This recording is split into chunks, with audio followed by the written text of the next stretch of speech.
לכם איך אני מרכיב את העדשות ומסיר אותן. זה לא היה קל בהתחלה, אבל לגמרי שווה את התרגול.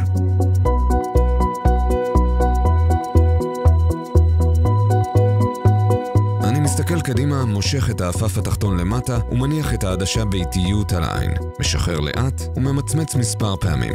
רוצים לראות את זה שוב? מביט קדימה, מחזיק את האפף התחתון למטה, מניח את העדשה על העין וממצמץ מספר פעמים. עכשיו אראה לכם איך אני מסיר את העדשות.